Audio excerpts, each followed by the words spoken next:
Y pues tal vez, claro, uno como el profesor, pues entiende eso o ya lo sabe, pero los estudiantes, los demás no. Y entonces como todavía están en formación, como todavía ellos están así de que díganme por dónde voy, enséñenme, entonces uno siempre les tiene que estar recordando eso para que ellos siempre se queden con esa idea de que cuando estamos en clase, alguien quiere opinar, entonces esa idea o esa pregunta también, porque llega a veces a pasar eso,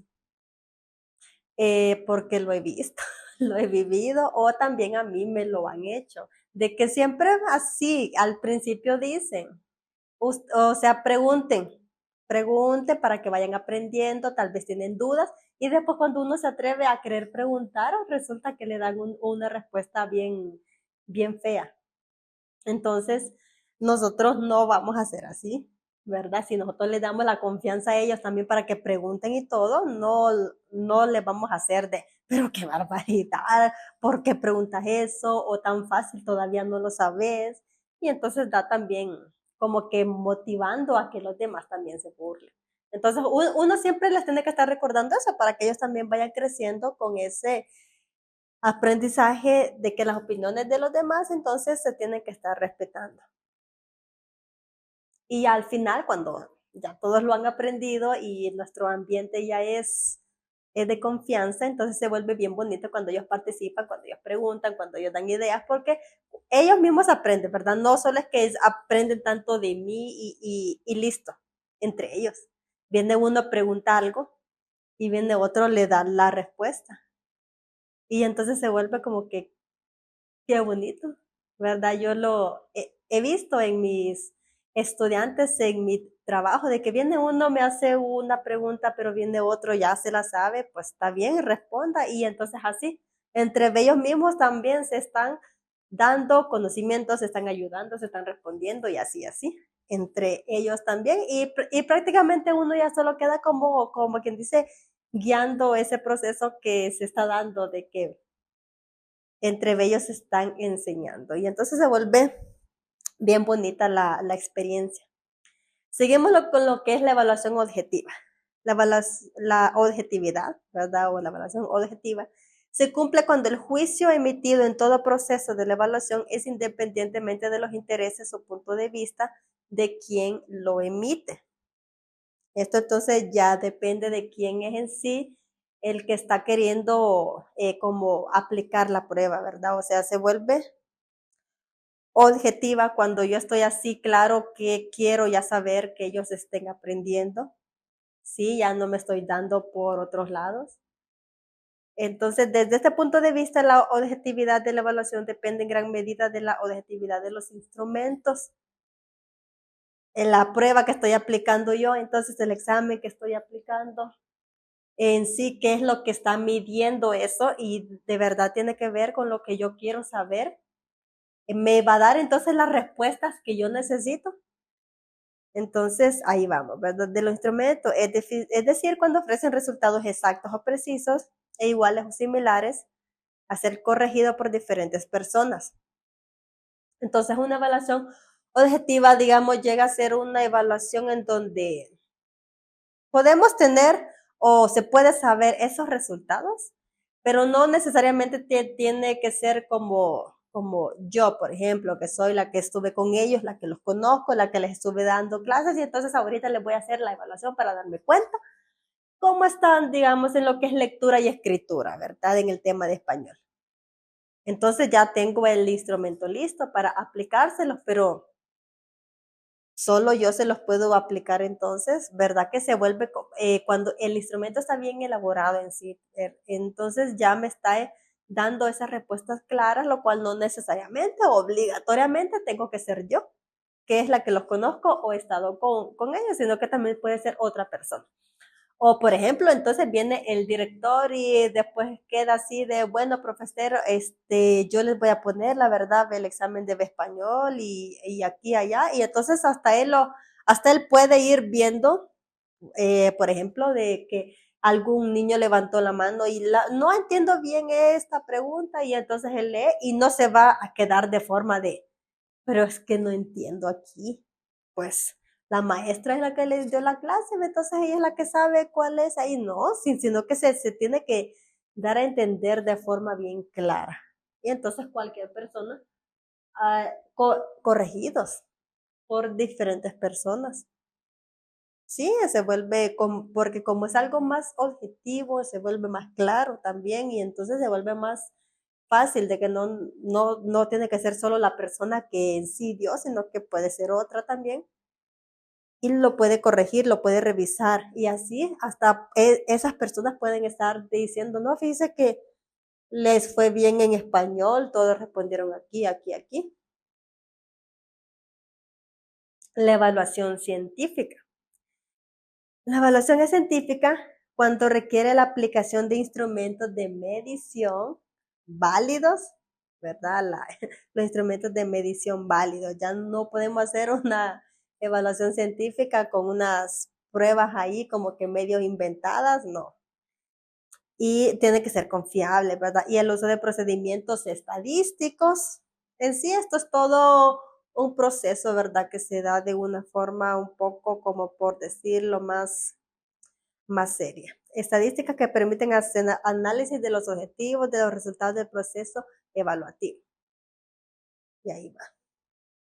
Porque ya con los resultados de que se obtengan de estas evaluaciones, entonces ya pueden dar una respuesta, ¿verdad? Como menciona según estamos viendo entonces en las estadísticas de tantos niños de tantas edades, resulta que tantos sí saben leer cuando salen de primer grado, por ejemplo, y estos tanto porcentaje no, nos dan respuestas también que nos ayudan a poder tener unas ideas de, ok, entonces este es el contexto en el que voy a trabajar porque ya se hizo estas evaluaciones y me indica entonces que más o menos están así en ciertos conocimientos.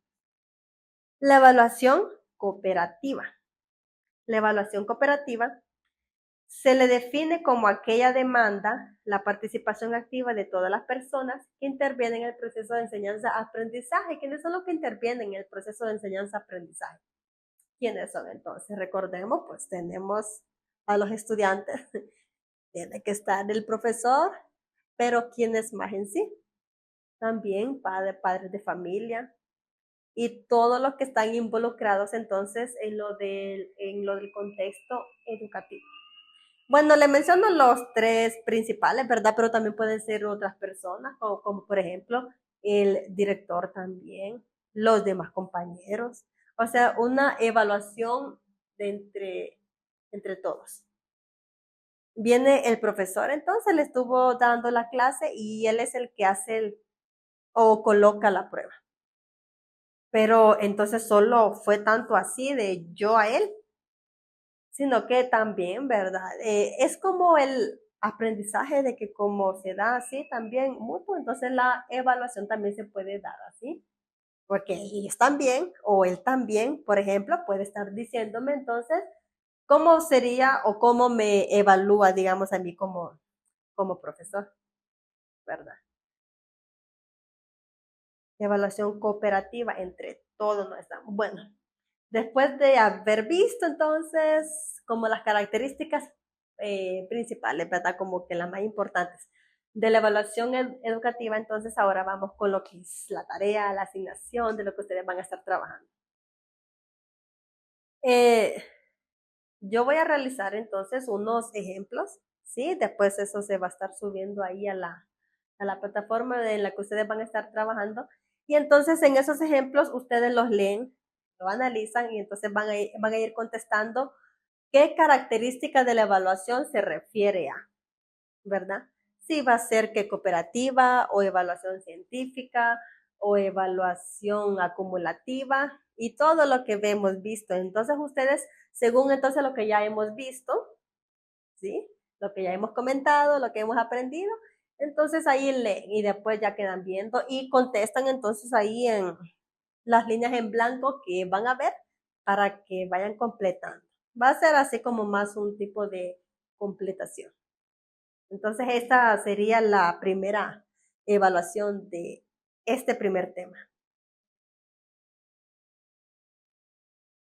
Y ahora vamos entonces con los principios de la evaluación. Miren qué montón, sí, qué montón de temas hemos estado viendo como para poder entender mejor todo lo que es la evaluación de una forma más amplia. Entonces, según los principios, ¿verdad? La evaluación se basa en principios o ideas, guías, o sea, tiene como que su forma en cómo se van a hacer las cosas, ¿verdad?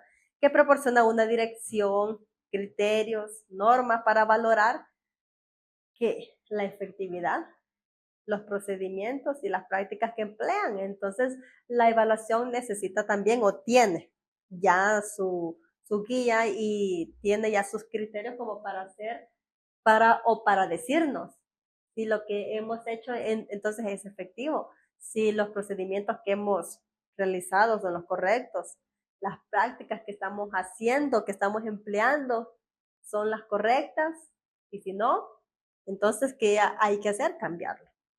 La eficiencia de la evaluación depende en gran medida de la definición cuidadosa de lo que se desea evaluar. Esto se refiere a los objetivos de aprendizaje. Por eso es que no podemos trabajar sin los objetivos, no lo podemos dejar de lado, no podemos decir, no, es que la verdad que eso yo no, yo solo doy la clase, solo quiero aplicar este examen y punto. Los objetivos van a ir de lado, van juntos, ¿sí? Van unidos, porque son los que nos indican, son los indicadores para nosotros y ocupamos estar viendo si de verdad estamos haciendo o realizando bien el trabajo o no. Una vez que se han definido en forma clara y precisa el que los objetivos, ¿verdad? Forma clara y precisa, como ya hemos visto de la taxonomía de Bloom, ¿verdad? La serie de verbos que son las que nosotros quedamos analizando, porque según vamos viendo, ok, ¿qué quiero yo que se hagan en esta clase? Que solo memoricen o que realicen esto aquí, allá. Y entonces nos vamos guiando también según los verbos, ¿verdad? Y entonces, ustedes ya realizaron esas asignaciones, entonces ya han aprendido más sobre cómo hacer sus objetivos y recordando de forma clara y precisa.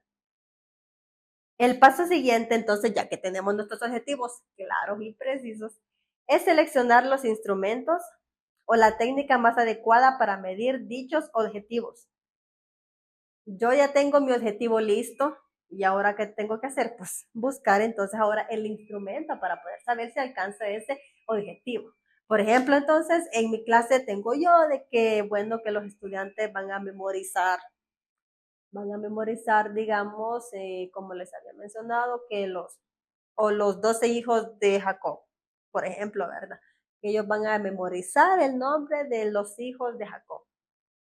Y pues con el fin de que entonces vayan conociendo también con cuáles son los nombres de las 12 tribus de Judá, que aquí, allá, bla, bla, bla. Pero entonces ya tengo listo el tema, ya tengo listo también las imágenes, los recursos y todo. Pero para la evaluación, entonces también necesito buscar el instrumento. Y entonces, por ejemplo, ok, tengo yo entonces la idea de poder evaluarlos, de que dándoles como que pequeñas cartillas, digamos, en blanco. Tiene cada estudiante 12, como para hacerlo de una forma hasta más diferente, ¿verdad? Y entonces ellos tienen que poner el nombre de cada uno, así, 12. Y entonces lo van llenando, llenando, llenando. Y después, así, entonces ya me lo tienen que dar y yo voy a ir viendo si están todos los 12 nombres, ¿sí? Si no, entonces pienso, digamos, de una forma más común. Entonces, ok, les voy a dar una hoja de que me lo escriban así en lista, o decir que cada uno diga uno, ¿sí? Y entonces comienzan unos de que con Rubén, Simeón, Leví, Judá, Dan, Neftalí, y así. O sea, voy pensando, entonces, ¿cómo lo voy a dar? ¿Cómo voy a evaluar entonces eso? Según basándome entonces en el objetivo, porque como mi objetivo, utilicé entonces el verbo de memorizar, entonces eso es lo que quiero ver. Si ellos lo han memorizado, lo tienen todo listo. ¿verdad? Hasta se puede ser, o sí, de una forma así ordenada, tanto de mayor a menor, o poniéndole también según sus madres, ¿verdad? De que cuáles son los hijos de Raquel, cuáles son los hijos de Lea y las sirvientas de cada una y así, etcétera. Entonces, existen diferentes criterios para elegir una forma apropiada de las técnicas de evaluación, el grado de precisión de medir los objetivos. Sí, no, no voy a utilizar entonces algún instrumento de evaluación donde no me dé esa precisión como para saber si llego al objetivo. ¿Sí? Como por ejemplo, vaya que les voy a decir, hagan un, un drama. Pero en sí, el objetivo mío es que quiero saber si memorizaron entonces los 12 nombres de los hijos de Jacob y entonces en sí el drama que lo puedo utilizar, claro, como una técnica de evaluación según el contenido, según también mi objetivo, pero eso ahorita no tiene nada que ver con lo que yo estoy pensando, con lo que yo quiero que se alcance.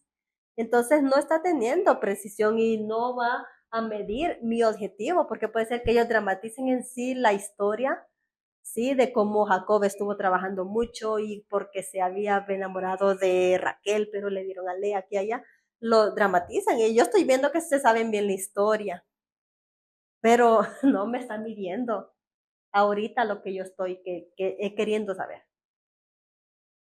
La objetividad de los resultados, la conveniencia por la facilidad de elaboración y aplicación. La facilidad de elaboración y aplicación. Ahorita les estaba mencionando así, ¿verdad? Como por ejemplo, pero cuando ya tengo que elaborar en sí algo un poco más plasmado en un papel, entonces tiene que ser como fácil también, tanto para hacerlo como para aplicarlo. Porque si me pongo yo un poco más complicadita a querer agregarle un montón de cosas, ¿verdad? A lo que es la prueba, por ejemplo, o examen así, y me pongo a querer rebuscar tantas cosas, entonces yo misma me lo complico tanto para la elaboración y después al momento de aplicarlo también se va a hacer un poco complicado. Una, porque entonces no podría haber otra persona, como ya hemos visto antes, ¿verdad? Que se puede también. Otra persona siempre y cuando sea claro, ¿verdad? El instrumento, la evaluación sea claro y tiene que ser así y entonces hasta lo puede hacer otra persona. Otra persona hasta puede recoger los resultados y puede decirme, como por ejemplo, ¿verdad? Si lo aprendieron o no. Pero si lo hago complicado, entonces ahí, ¿no? Ya no va a poder o decirle yo a otro que me ayude o que otro lo aplique porque ya habré puesto como que hasta ellos mismos van a quedar leyendo y van a hacer muchas preguntas de qué significa esto, qué significa esto.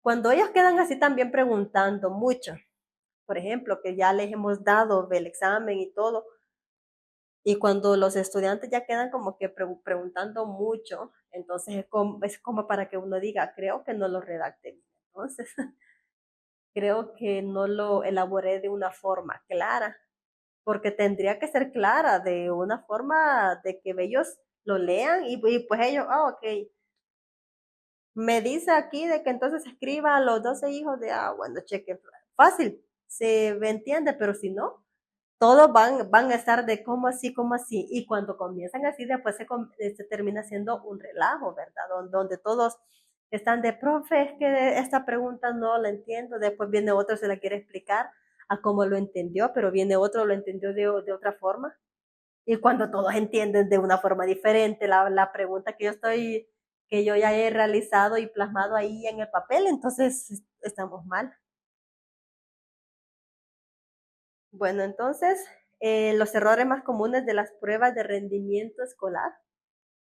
Vamos a ver esos errores comunes se menciona, ¿verdad? Porque para que nosotros también aprendamos de como por ejemplo de los que han hecho otros, y entonces uno dice, ok, él lo hizo mal, pues también yo estoy aprendiendo con verlo y entonces voy a evitarlo, lo cual entonces me ayuda para no estar cometiendo los mismos errores.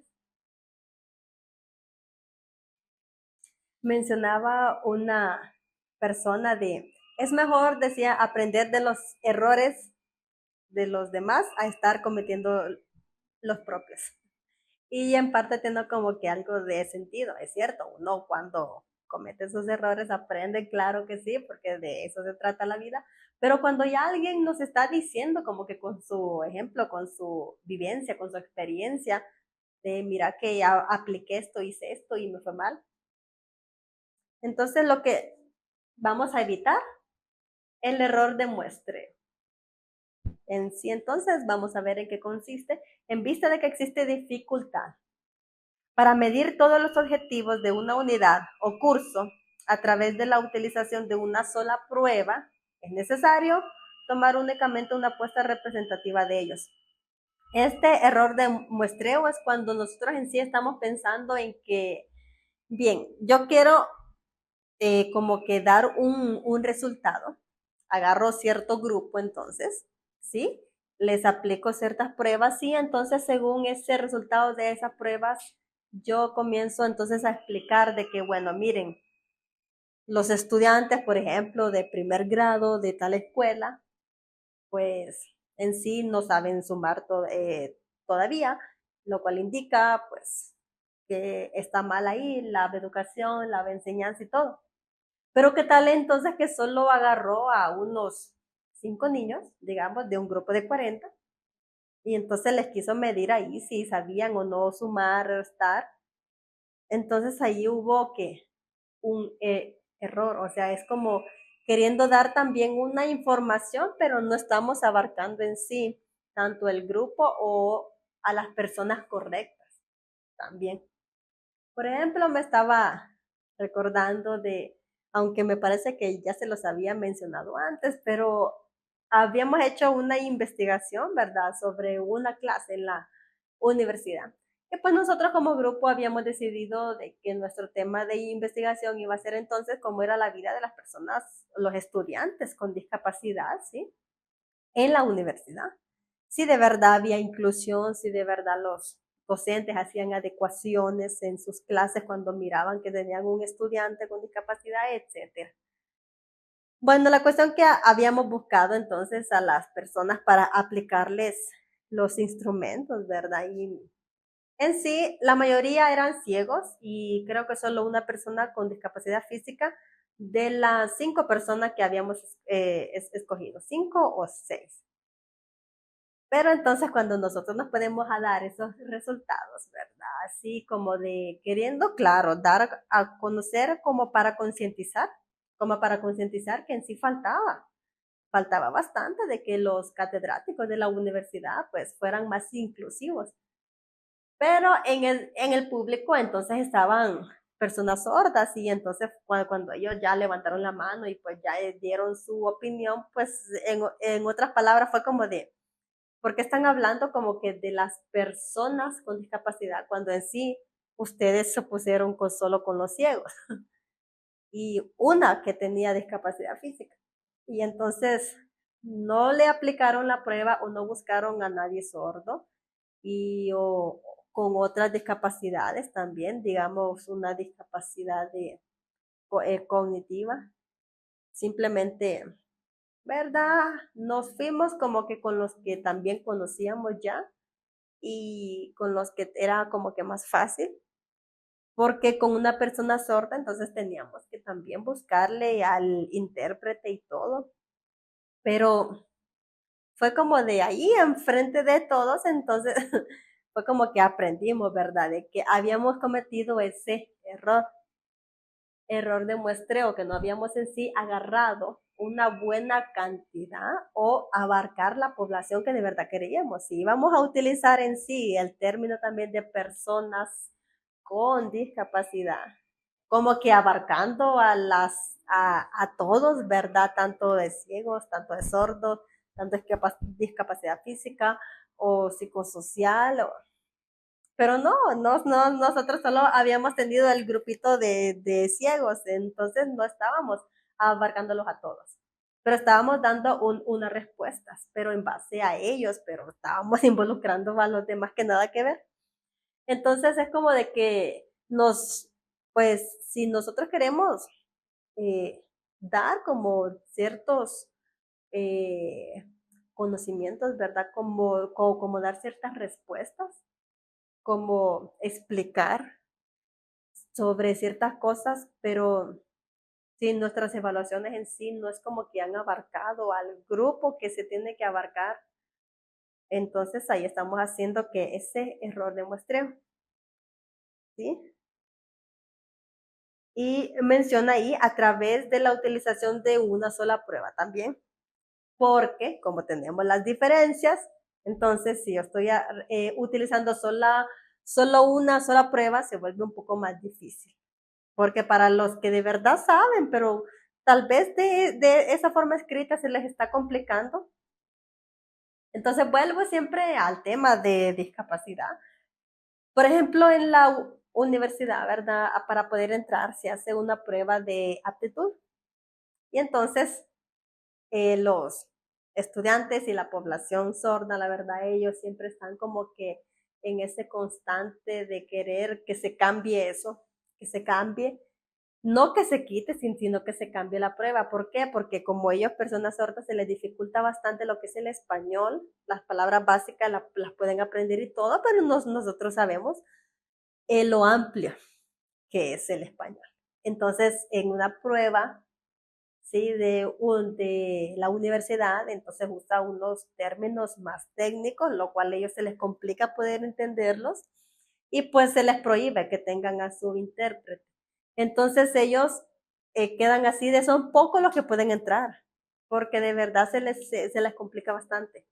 Entonces ellos quedan así de, no queremos que la quiten, sino que nosotros lo que queremos es que se haga una adaptación, que las mismas preguntas, ¿sí? Solo las hagan de una forma más sencilla, porque entonces ahí sí lo entenderían. Y entonces ya ellos solitos pueden leerlo, ok, y responder. Pero por todos esos términos técnicos, ¿verdad? Y todo así, pues se le dificulta.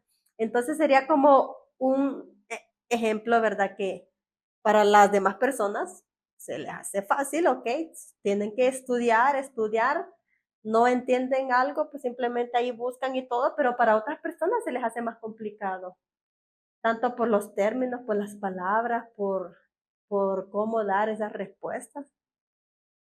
Entonces, por ejemplo, ¿cómo hacen entonces con los estudiantes ciegos de que quieren entrar? Ah, bueno, entonces ellos, como no lo van a escribir como los demás, entonces tienen a su persona asignada como para que escriba solo las respuestas que ellos den. Entonces ahí vemos, ¿verdad? De que sí hay una pequeña adaptación y ellos simplemente, ok, están escuchando las preguntas y después dan sus respuestas y la persona va asignada, entonces ya solo van escribiendo. Pero viene este otro grupo de discapacidad auditiva, siente que todavía les falta, o sea, que faltan como que hagan esas adaptaciones para ellos. Y la selección de esta muestra siempre está sujeta a error. Es posible que se miren aquellos objetivos que sean los menos significativos e importantes para el estudiante. Imagina que nosotros no nos estemos preocupando más por cosas que sean así como que insignificantes, pero no estamos viendo lo más importante si de verdad ellos están aprendiendo, como que no nos estamos enfocando más en lo macro de ellos. Para reducir el error de muestreo, es necesario que el evaluador haga una planificación, ¿ok? Para nosotros reducirlo, porque como se menciona en sí va a ser como que algo difícil como evitarlo, pero para reducirlo hay que hacer una planificación y elaborar una prueba en donde se considera la mayor parte de las conductas. Es aquí donde nos tenemos que sentar, tenemos que ponernos a pensar, analizar y todo, para poder elaborar esa prueba más, que abarque más, para que después nuestras respuestas, el momento que nosotros queremos dar o dar a conocer, ¿verdad? De las respuestas que ya se nos fueron dadas según las evaluaciones, y entonces poder dar a conocer, es ahí donde tenemos que abarcarlo bien, abarcar lo más que se pueda, lo más que se pueda. Entonces, elaborar una prueba en donde se considera la mayor parte de las conductas que se deseen lograr con el desarrollo de una unidad o curso. Entonces, tenemos que abarcar lo más que se pueda también de cada individuo, de cada uno de ellos. Imagínense entonces elaborar una prueba que solo nos va a estar midiendo lo que es el conocimiento y solo el conocimiento y solo el conocimiento. Entonces va a haber ahí un error porque bien otros lo están aprendiendo de otra forma y nosotros no nos estamos dando cuenta.